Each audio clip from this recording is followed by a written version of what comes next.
Mabisang gayuma o ritual gamit ang pangalan.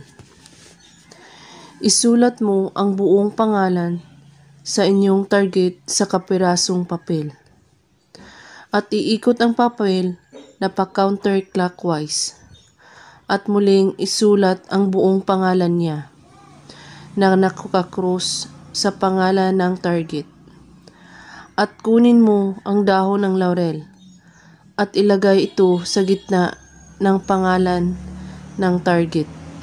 At pagkatapos, hawakan mo ang papel na nasa gitna ang dahon ng laurel at usalin mo ang pangalan niya ng 7 beses.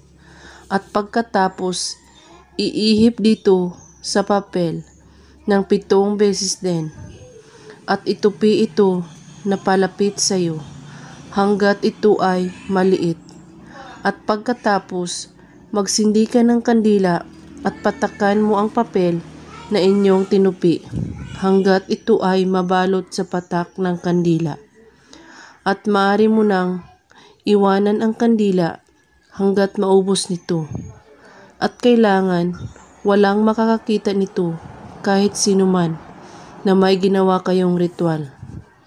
Ulit-ulitin ito na magkakasunod na araw.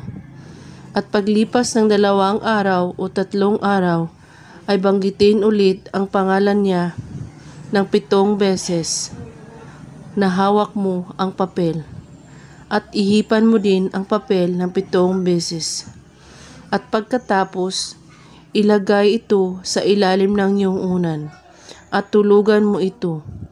Gawin ito kahit anong oras at araw. Basta't buo ang inyong paniniwala at walang ibang iniisip at pagdududa. At kung may katanungan po kayo ay magko-comment lang po sa baba. Maraming salamat sa panonood. May God bless us all.